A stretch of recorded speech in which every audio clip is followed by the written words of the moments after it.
melepaskan yang tidak murni. Ya. Saya akan putarkan video. Tunggu ya, jangan ini. Video ini memperlihatkan pada kita bagaimana emas yang dimurnikan. Untuk memurnikan emas, itu emasnya itu harus dibakar dengan api yang tinggi sekali. Nah, emas ini sudah didapat dari tambang, dicari emas yang udah bagus, 90% emasnya. Tapi ternyata itu belum juga bisa cukup laku atau jual untuk di kelas internasional. Jadi untuk jadi emas batangan murni dan koin logam yang baik itu masih kurang. Jadi emas itu dimurnikan lagi sampai 99%. Nah, nanti saudara lihat prosesnya seperti apa, kita mau belajar. Kenapa saya kasih ini? Alkitab juga mengajarkan emas yang dimurnikan. Kita belajar bahwa Tuhan bicara di dalam Alkitab dengan contoh-contoh, ya. Misalnya Roh Kudus itu digambarkan dengan merpati, kan begitu kan? Dan tiupan angin yang keras.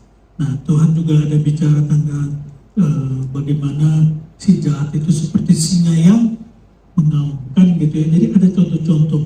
Contoh ada domba, contoh ada serigala, ya. Contoh Raja Wali, kan gitu ya, banyak ya. Nah, ini sekarang tentang emas. Nah, kita lihat dulu video tentang emas yang dimurnikan. Jadi emas itu untuk bisa sampai laku di dunia bebas itu perlu dimurnikan lagi sampai 99% lebih, dibilang begitu ya.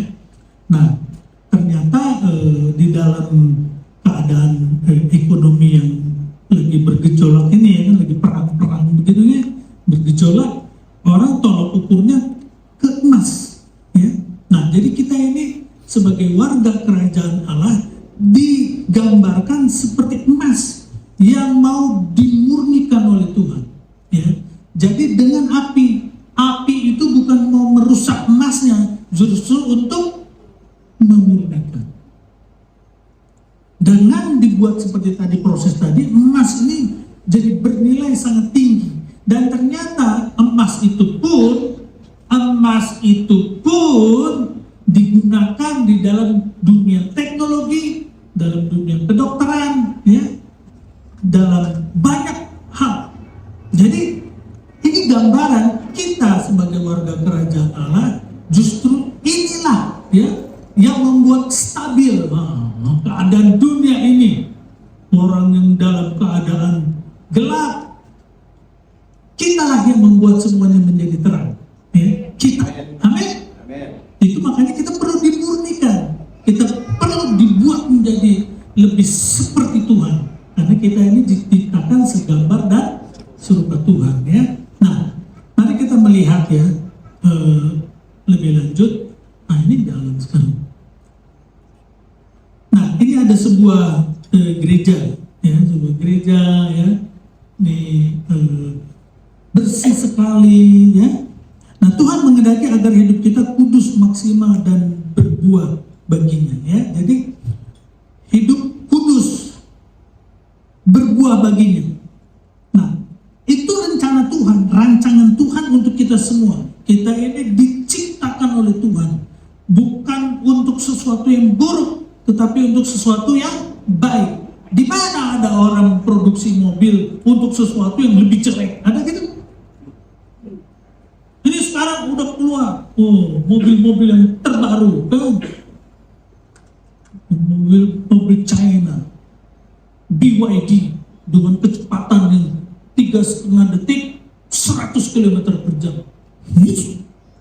Saya pernah itu, saudara saya punya itu di pagi, itu bukan cuma gitu doang, kursinya itu sudah, gitu. Kan dibuat lebih hebat lagi. Saudara diciptakan tuh bukan diciptakan jadi lebih hancur, enggak lah. Kita aja manusia bisa menciptakan lebih baik, betul nggak? Tuhan juga seperti itu. Kita dirancang untuk supaya lebih baik. Nah, tapi kita perlu dimurnikan, dibersihkan. Nah, lihat ini saudara. saudara, ini ini ruangannya bersih. Ya, enak kan kalau bersih. Ini kan enak kalau kayak begini. Coba kalau di sini tuh sampah-sampah, buang-buang sembarangan, terus minum sampai sebulan masih ada sisanya di sini, gitu kan, bau saudara. Lalu yang begitu tuh bikin penyakit. Ada seorang ibu, anaknya ya sekolah di luar pulau, terus dibawa ke Bandung, disekolahkan di Bandung. Nah waktu di Bandung cari tempat kos itu udah lama nggak dipakai. Terus dia masuk, ada AC-nya dinyalain, itu kan udah dalam beberapa waktu anak itu sakit demam, diperiksa, kasih obat nggak sembuh, kasih obat nggak sembuh, periksa rumah sakit sampai bingung, periksa gini. Saudara tahu kesimpulan terakhir, paru-parunya itu kena segala macam itu dari AC-nya karena udah lama nggak dipakai. Itu kan jadi bulukan gitu istilahnya, tahapannya itu disemprot begitu sampai begitu. Itu kejadian, bukan keluaran, saudara.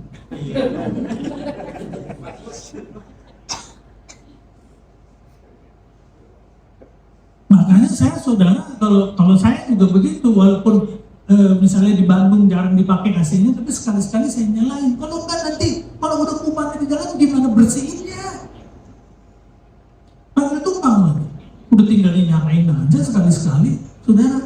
Nah kita juga begitu ya, disapu, dibersihkan begitu. Ini juga saudara ya. Nah, kita tidak membiarkan kotoran dan sampah menumpuk di rumah kita karena akan menimbulkan bau, penyakit, dan membuat rumah kita tidak nyaman. Sama halnya dengan hidup rohani kita.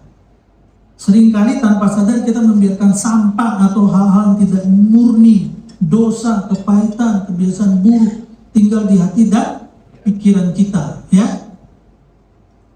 Kepahitan, kebiasaan buruk, saudara. Kan tadi kan sampah itu ya. Sampah itu kalau itu dibiarin begitu jadi bau, jadi kuman.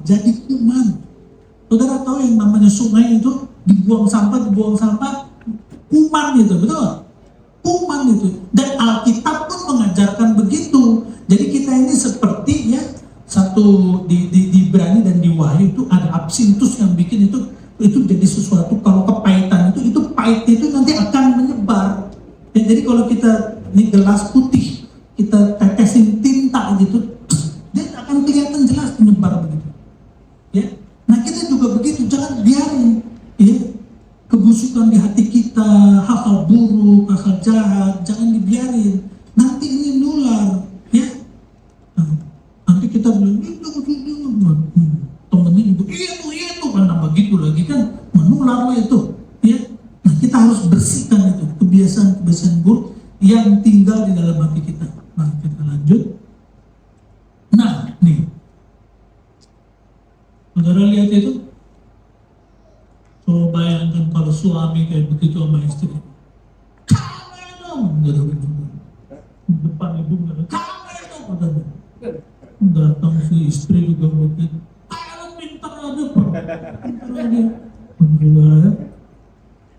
Wah udah jangan nambah, udah 10 tahun gitu, bego lo, gitu kan, waduh, datang suami, gitu kan,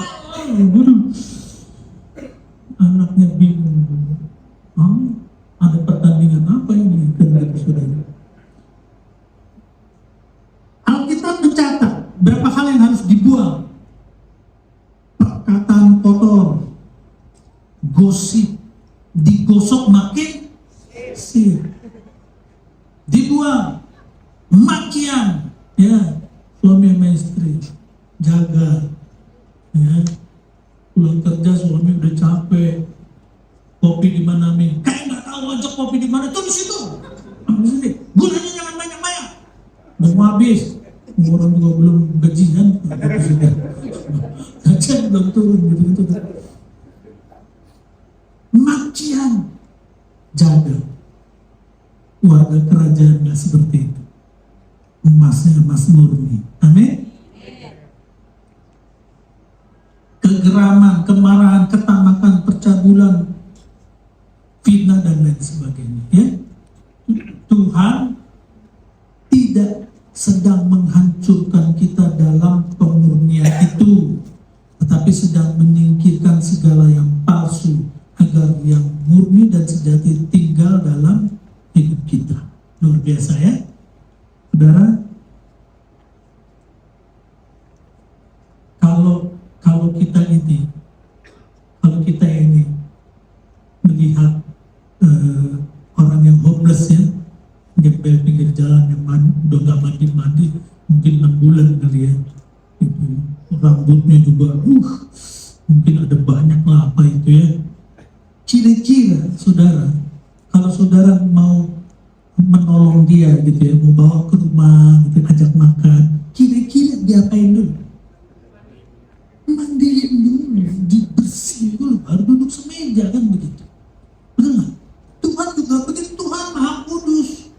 Kita ini orang berdosa, maka kita dibersihin dulu, disuci. Itu tanda Allah mengasihi kita. Amin. Seperti kita yang menolong orang ini, dibersihin dulu. Kita ditolong Tuhan, kita dibersihin dulu. Saudara, saya ini dulu waktu lahir langsung Kristen, hebat kan? Wah, Kristen langsung hebat kan? Tapi hidup saya belum Kristen seperti yang Alkitab katakan. Saya hidupnya masih ngawur-ngawur. Jadi saya perlu dimurnikan oleh Tuhan ya. Nah, Yesaya 1:25, aku akan bertindak terhadap engkau. Aku akan memurnikan. Katakan memurnikan. Tuhan akan memurnikan perakmu dengan garam soda, dan aku akan menyingkirkan segala timah daripadanya. Ya, Bapak Ibu Saudara, ini kita melihat Yesaya ya. Yesaya ini siapa?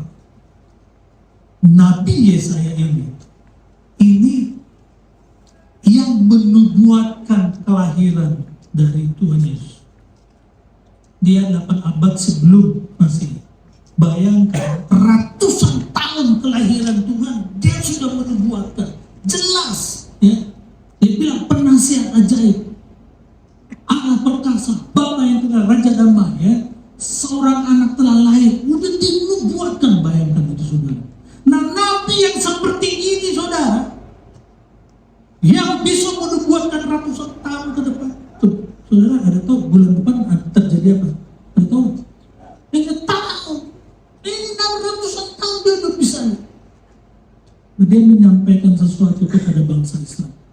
Ya. Saudara gini, dulu waktu saya mahasiswa nih, ya, ada teman saya mau jemput pendeta. Ini pendetanya ini, wah, pengurapannya luar biasa. Dia pada takut, karena ini pendeta bisa tahu kalau ada orang berdosa. Jadi yang mau jemput, lu aja yang jemput, kan lu ditugasin, lu panitianya lu jemput lu. Betul, lu aja yang jemput, sudah takut sudah. Lu sama pendetanya nggak berani ngomong saudara, nggak berani nanya-nanya saudara. Ditanya namanya siapa, umur berapa, wih makin takut. Nabi Yesaya, dia menubuatkan dan dia ngomong sama bangsa Israel. Dia bilang begini,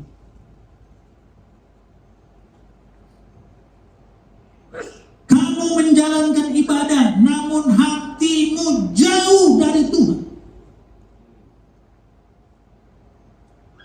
Coba saudara bayangkan, ini ada Nabi Yesaya, bukan saya, suaranya aja nih, ngomong sama bangsa Israel, sama kita nih. Sekarang kita jadi bangsa Israel ya. Kamu beribadah, tiap minggu datang ke gereja, kamu nyanyi-nyanyi beribadah, tapi hatimu jauh daripadaku. Kira-kira gimana saudara? Kamu bawa persembahan, tapi hatimu jauh daripadaku. Tuhan nggak mengendaki itu, mengendaki persembahan hidupmu. Lu cuma keluarin duit, nanti saudara ngomong lagi sama Bapak Pendeta, berapa kurang? Untuk Natal berapa kurang? Kita ini bisa punya pemikiran yang bagus, bisa ini tuh dari Tuhan. Saudara tahu kalau udah sakit, saya cuma sakit mahan jadi duduk nggak bisa tidur. Saya semakin melihat, aduh Tuhan, baru gini aja gue udah melintir-melintir, saudara. Ya, kalau kita sudah tergeletak begitu, saudara, antara bumi dan langit. Saudara, saya pernah itu kan di rumah sakit gitu. Ini ada satu anak agak kurang ajar menurut saya. Anak muda ini, dia juga lagi sakit, tapi ya nggak terlalu. Ini ada orang tua yang udah sakitnya agak gimana lagi kan. Bapak, di mana dunia? Katanya gitu. Kurang ajar, saudara. Saudara, begini ya. Saudara, kenapa kita dimurnikan? Supaya kita bisa dipeluk sama Tuhan, duduk sama-sama, tidur sama-sama, berjalan sama-sama. Kan begitu. Ya, sehingga kita dimurnikan. Istri saya sudah dipanggil Tuhan. Saudara, waktu istri saya terbaring, ya, saya keluarga saya banyak yang dokter. Adik ipar saya urolog senior. Dia punya anak urolog juga.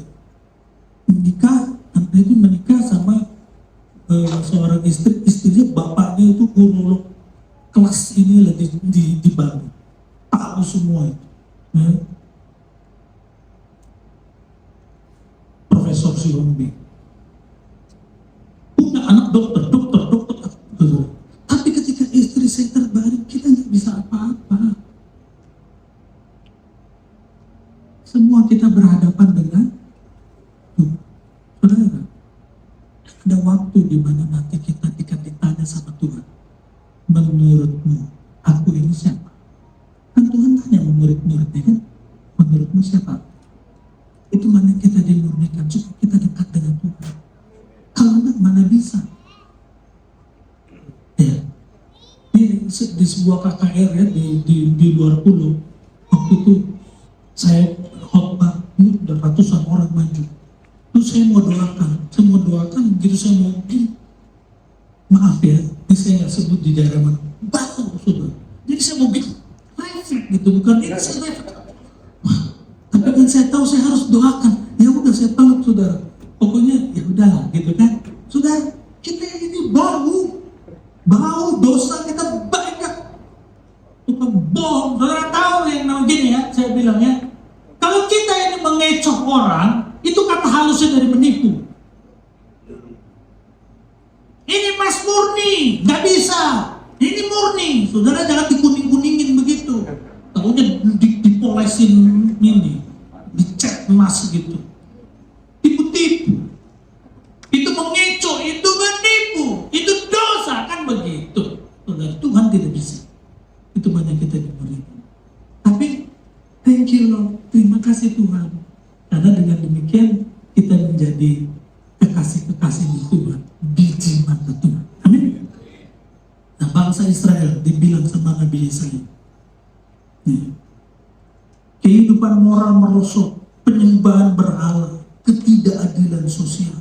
Ya, saudara, kita harus punya compassion, belas kasih. Saudara ingat waktu murid-murid yang 5.000 orang itu, ya, mau pulang habis mendengar khotbah, terus murid-murid mau suruh pulang, Tuhan Yesus enggak bilang kasih makan gitu.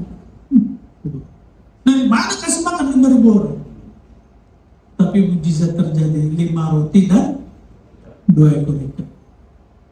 Diberkati Tuhan, menjadi berkat. Ada compassion, kita juga begitu. Yang namanya warga kerajaan Allah Mas Murni ini ya, kita punya belas kasih sama sekitar kita dalam keadaan seperti ini. Ya. Nah, kita melihat di sini pertama, baru satu, dari tadi belum satu ya. Hidup di dalam kekudusan. Kan asik firman Tuhan kan? Saudara jangan ini. Ya. Paling nggak hari Minggu gini kan saudara bisa baca Alkitab. Daripada Alkitab di rumah nggak pernah dibaca. Puji Tuhan saudara ada di sini. 1 Petrus 1 ayat 15-16. Tetapi hendaklah kamu menjadi kudus di dalam seluruh hidupmu, sama seperti Dia yang kudus, yang telah memanggil kamu seperti ada terus. Kuduslah kamu, sebab aku kudus. Ya.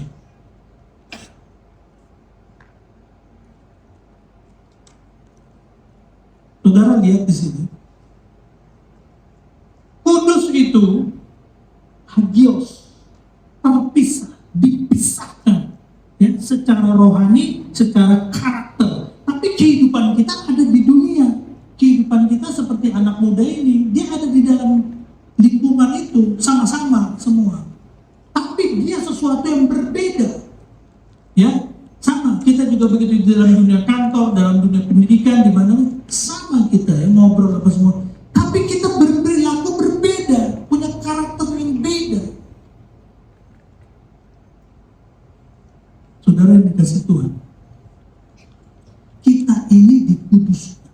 Nah, jadi waktu saya lahir baru, saudara, saya mau belajar untuk jangan lagi nambah-nambahin dosa ya. Kayak waktu sekolah, coba saya pengen tahu, nyontek itu dosa nggak? Emang pernah ada ditulis gitu, saudara masuk sekolah ditulis tidak boleh nyontek, itu tanda tangan di atas meterai, ada? Ada? Ada? Nggak ada. Kok kita tahu nyontek dosa? Ya memang dilarang, nggak boleh. Kalau lagi belajar boleh saling nyontek, saling bantu kerjain PR. Tapi kalau yang namanya ulangan atau tes atau ujian, ya nggak boleh, kan begitu. Jadi kita udah tahu, ya nggak perlu di atas meterai tanda tangan, ya itu udah tahu itu dosa. Jadi kita nggak lakukan. Tapi kepada nyontek, ya kan?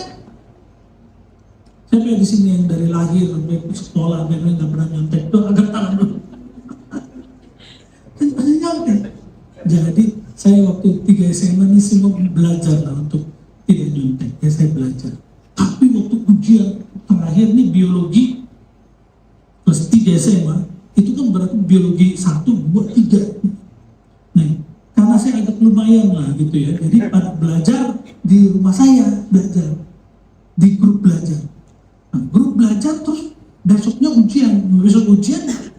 Ternyata kita satu grup itu lupa belajar tentang praktikumnya.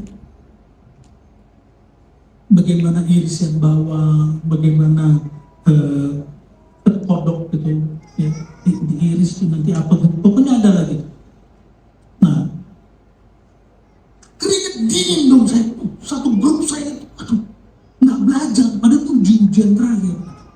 Nah ini teman saya begini, dia tahu begitu, dia lari ke belakang, ke tempat ruangan ujian praktikum, terus dia hubungi itu OB-nya, nanti cariin soal yang seperti ini, cariin yang soal ini ya.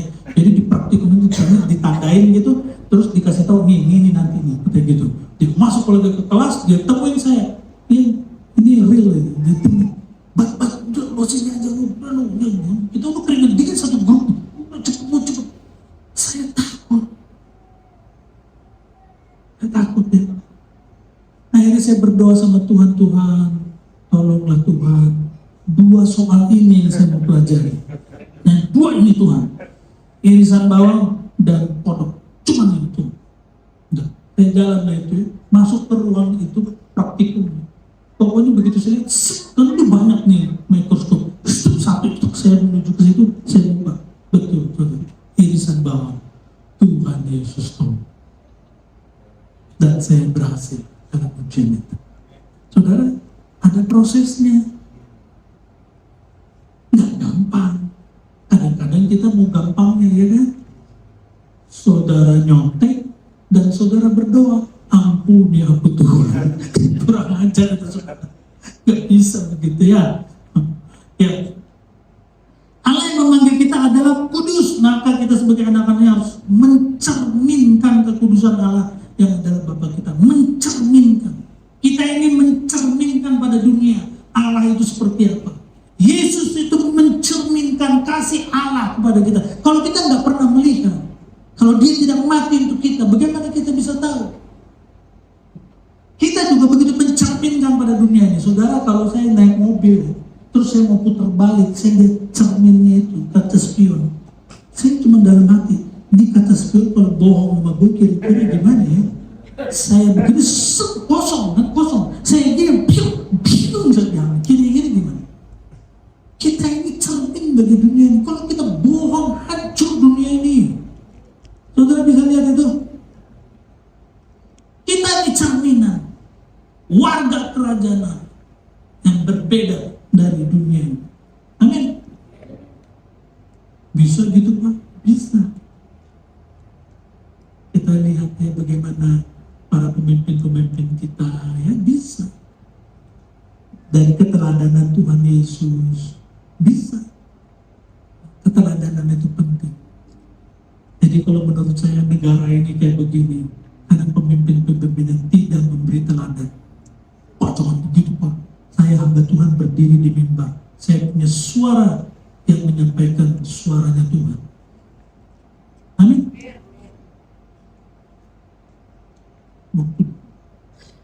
Waktu Daud bikin dosa ditamplak sama Nabi Nathan. Kamu orang yang bayangin. Lalu kebenaran itu disampaikan di sini di rumah Tuhan. Bangsa ini butuh keteladanan. Makanya kita doain untuk pemimpin-pemimpin, ya, bukan cuma presidennya doang, pejabat-pejabatnya juga itu. Ya, kita yang harus doakan. Amin. Gitu. Jangan dimaki-maki, didoain. Amin.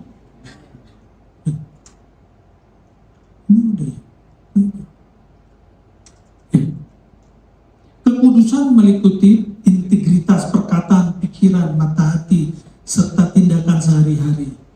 Hidup adalah kekudusan berarti membuang hawa nafsu dunia, ketidakmurnian hati, dan menolak segala kecemaran yang mengakibatkan dosa. Ya, menolak segala kecemaran yang mengakibatkan dosa. Ya. Jadi dari perkataan, pikiran, mata hati, serta tindakan sehari-hari. Ya, ini kita harus kontrol mata kita, pikiran, mata hati, ya, itu harus dikontrol. Tapi itu muncul dari dalam hidup yang diubahkan Tuhan. Ya. Nah, kita lihat pada bagian berikut, hidup sebagai ciptaan yang baru. Jadi siapa yang ada dalam Kristus, dia adalah ciptaan baru. Katakan sama-sama ciptaan baru. Ciptaan baru, yang lama sudah berlalu, yang sesungguhnya yang baru sudah datang. Ya. Nah, ini saudara lihat ini. Apa itu? Kerbau. Bawahnya domba. Saudara tahu kerbau masuk kubangan senang dia. Ya, senang. Happy. Kalau domba nggak mau. Kalau kerbau, nih saya bawa kerbau, ada kubangan, pengen masuk dia. Domba enggak. Kita ini diubahkan dari kerbau. Itu ininya, analoginya. Orang yang berdosa, bikin dosa, suka bohong. Ya kan? Dalam hati diubahkan menjadi domba. Tapi kalau kita masih suka-suka begitu terus, jangan-jangan kita masih kerbau. Kita diubahkan, ya. 2 Korintus 5 ayat 17 menyatakan siapa yang ada dalam Kristus, dia adalah Kristus telah mengalami transformasi rohani total, di mana hidup yang lama yang berdosa berlalu dan hidup yang baru sesuai kehendak Allah, dimulai. Kita menjadi domba. Amin. Kita nggak suka, ya, yang bikin dosa-dosa itu nggak suka.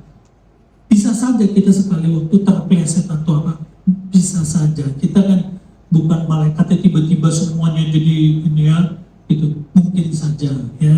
Saya pernah ngalamin, ya.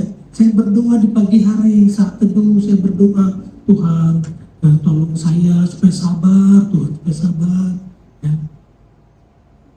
Baru saya begitu di Bandung itu jalan Gatot Subroto, saya naik mobil, tiba-tiba ada mobil gitu, saya mau gas itu mau tiba-tiba, tadi pagi berdoa supaya sabar, langsung saya malu, sekali saya malu, cuman gayanya doang gitu, ya.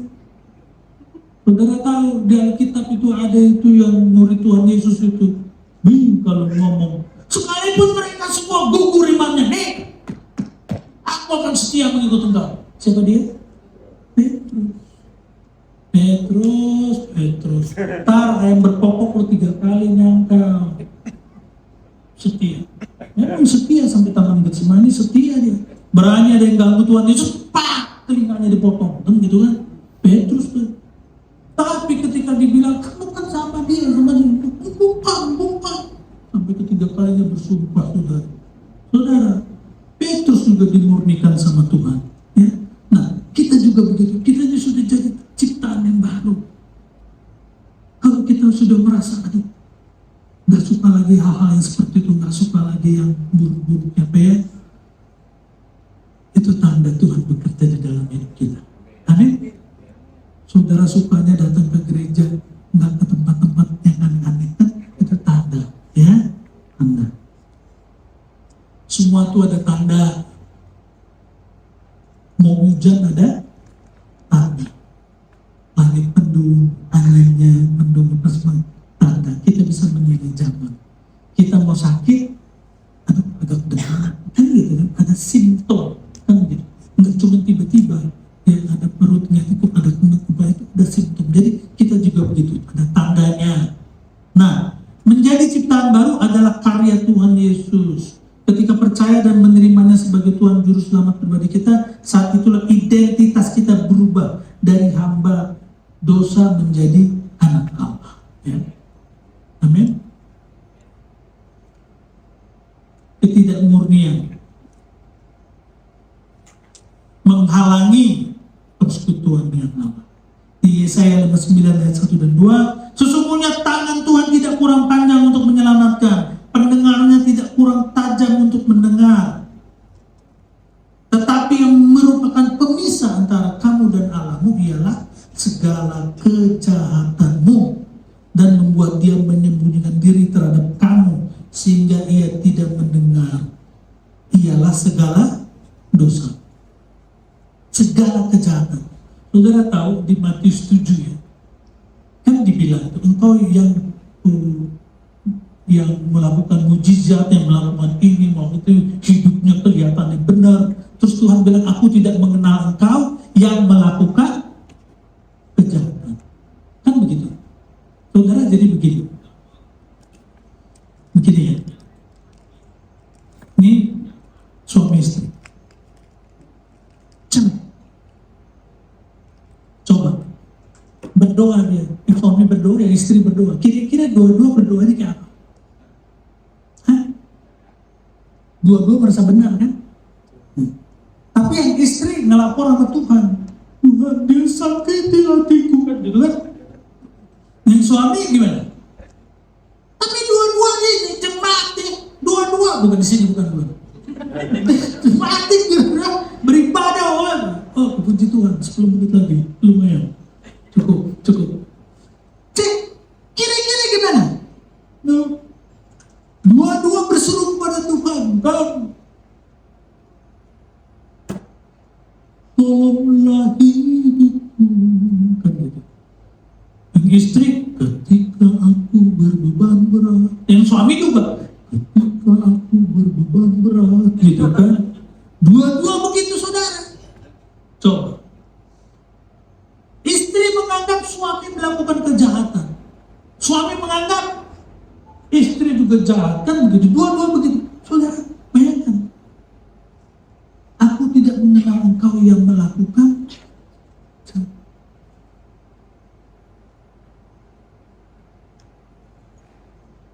Inilah kemurnian. Ya, saudara tahu waktu Maria dan Yusuf itu, ya, terus Maria mengandung dari Roh Kudus. Yusuf kan nggak tahu. Tentu di dalam pikiran dia ini selingkuh nih, betul? Iya, makanya Yusuf mau menceraikan cara diam-diam. Tapi Alkitab tertulis di Alkitab, Yusuf itu orang yang tulus hati, sehingga dia tidak mau mencemarkan nama Maria. Dia mau menceraikannya diam-diam. Cerai. Padahal tunangan. Cerai. Kenapa? Karena bagi bangsa Israel, tunangan saja itu levelnya seperti orang menikah. Kalau mau putus, cerai. Kalau cerai kan ke pengadilan dulu dong. Bayangkan tuh levelnya itu seperti itu. Jadi tulus hati. Dia nggak mau cemarin nama Maria. Tulus hati. Saya belajar belajar dari Alkitab, saya belajar dari ayat itu bicara, hidup. Nah, saya belajar, saya nggak mau cemarkan nama istri saya tidak mau mencemarkan nama saya. Jadi kita juga suami istri begitu ya, jangan kita jelit-jelitin. Suaminya begini berapa sih? Jangan tuh, ngeri tuh, banyak.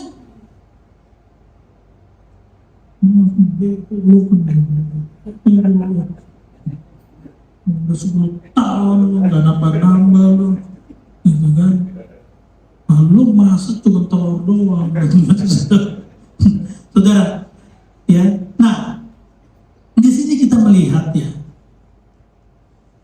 penghalang itu ya, ketidakmurnian itu. Yesaya 59 ayat 1 dan 2 menunjukkan bahwa ketidakmurnian hidup atau dosa adalah penghalang utama persekutuan kita dengan Allah yang kudus. Saya kasih gambaran begini. Dia sudah anak kita, dia anak yang kita sayang. Ya. Saya dulu nih suka main bola, suka banget. Saya agak singit-singit sedikit kalau main bola. Saya pernah main bola di lapangan sepak bola yang gede itu, 2 orang lawan 2 orang. Coba, gila. Bagaimana tuh jadi ngoper tuh segede lapangan sepak bola, coba bayangkan gitu. Nah saya ini waktu SMP SMA tuh hampir tiap hari main sepak bola, pulang sekolah main sepak bola dan sepak. Kadang-kadang saya tuh bisa naik tempat tidur belum mandi. Saya ini, bayangkan kalau saya pikir sekarang, kotor, wow, naik tempat tidur. Coba sekarang gini, kalau misalnya Bapak kita ini, ya, seperti Bapak di surga yang kudus, bersih, ya, murni bersih gitu, kemudian dia udah duduk mau ngajak makan, kemudian anak ini baru pulang sepak bola, kotor, becek, segala macam, terus dia mau duduk, boleh apa enggak? Tangan kotor aja cuci tangan dulu, kan gitu kan, orang tua kan suka gitu kan, cuci tangan dulu. Ya, apalagi ini udah kotor, main sepak bola ini semua kotor kiri-kiri, mandi kamu kan digituin kan. Sama yang menjadi penghalang, padahal kita ini anaknya, tapi yang menjadi penghalang kekotoran kita yang menjadi penghalang. Kita sudah anak Tuhan, kita sudah ciptaan baru, kita sudah ada dalam kerajaan Tuhan, tapi yang menjadi penghalang, yang menghalangi Tuhan tidak mendengar doa kita, Tuhan seperti bersembunyi karena dosa kita. Dosa bukan hanya tindakan kriminal, tetapi kejahatan dalam hati, pikiran yang ada di pikiran, kata-kata dan perbuatan yang bertentangan dengan kehendak Allah. Pikiran ini memang nggak bisa dibendung, ya. Saya tidak tahu apa yang saudara pikirkan, ya. Tetapi saudara bisa kontrol itu. Semua berasal dari pikiran. Kalau orang misalnya, ini contoh, orang disakiti hatinya, kemudian dia mikir, dong, gue balas nih, gue bunuh nih, yang gitu kan, gue bunuh, gue pukul nih, nanti pas dia ini kan di sini. Jadi kalau kita muncul itu, saudara jangan ini ya, jangan Tuhan biarlah pikiranku ini bersih 100%. Kagak. Sekarang waktu itu nanti ada pikiran itu penting yang dalam nama Tuhan Yesus. Amin. Dibersihkan pikiran kita. Makanya imam itu di sini itu ada saut bersih. Kita juga begitu ya, harus bersih hati kita ini ya. Nah, jadi dalam hati, pikiran, kata-kata, ya, jangan ada. Saudara tahu yang namanya zaman now itu ada white crime criminal, ya, kejahatan kerah putih, ya, dia nggak pakai golok, dia nggak pakai apa-apa, tapi dengan permainan jarinya ini bisa-bisa ini uang yang ada di m-banking kita hilang, kan gitu. Lewat ini kita bisa ngomongin orang, gitu kan. Hal-hal yang jahat lewat ini, ya, jadi kita hati-hati. Dan lewat handphone ini juga saudara nggak sadar, datang ke gereja mau beribadah, mau nyanyi muji Tuhan, mau apa, saudara begini.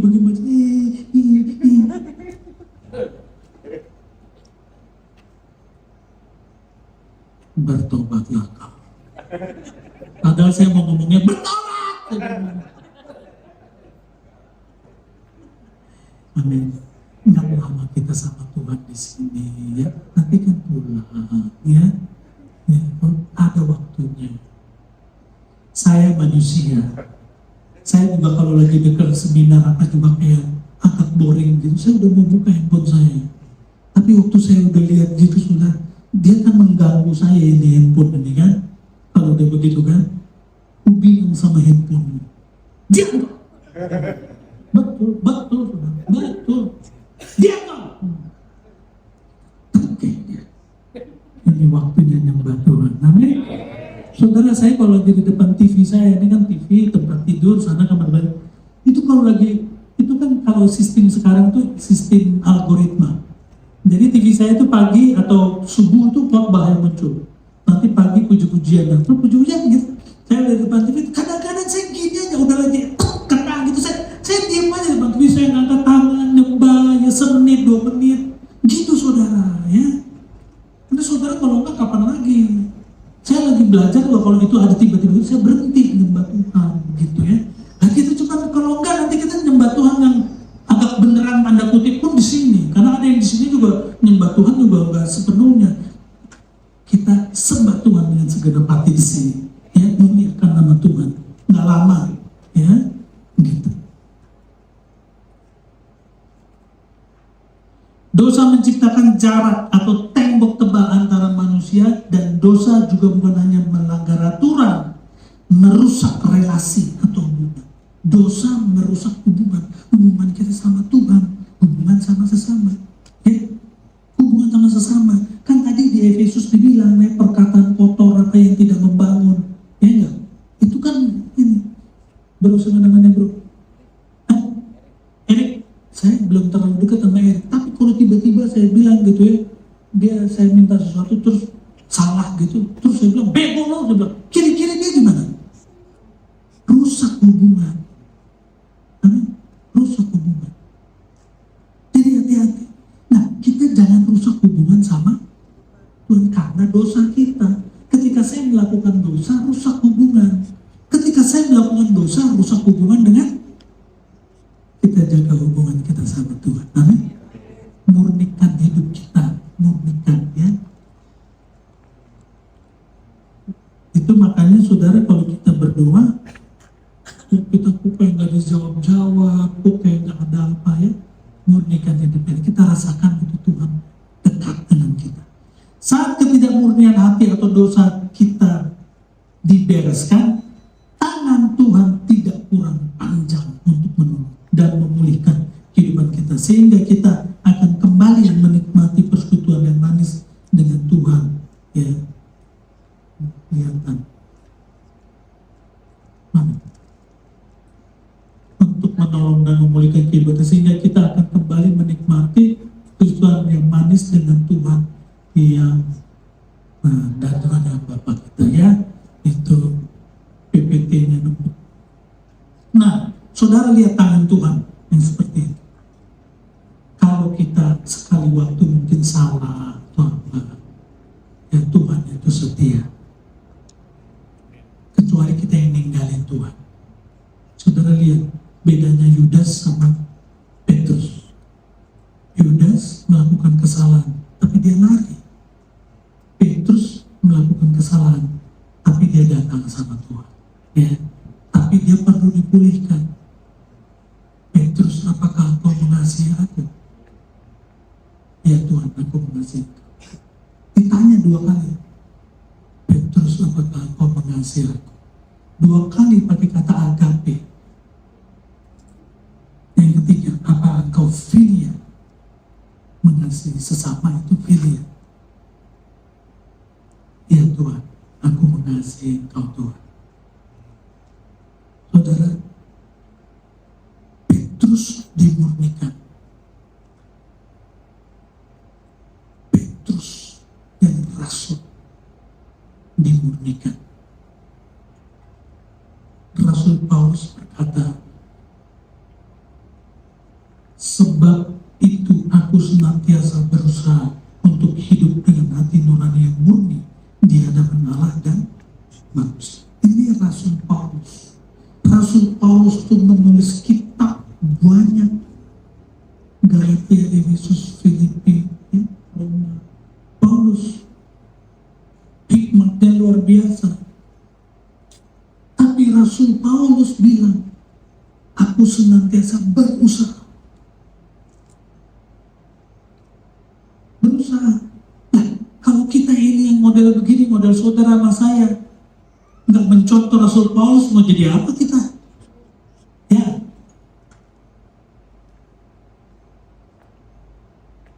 Mari kita datang kepada Tuhan. Ya, boleh tim musik naik ke atas. Tim dan berkata. Mari kita ucapkan sama-sama ya ayat ini ya. 3 ayat. Sebab itu aku senantiasa berusaha untuk hidup dengan hati nurani yang murni di hadapan Allah dan manusia. Belum semua. Kalau declare itu mesti kencang. Sumpah pemuda 1. Sumpah pemuda 1, 2. Enggak gitu, declare 1 kan gitu kan. 2. Pancasila 1 kan gitu. Pancasila 1. Kita mau declare. Amin. Oke. 3 ayat. Sebab itu aku senantiasa berusaha untuk hidup dengan hati nurani yang murni di hadapan Allah dan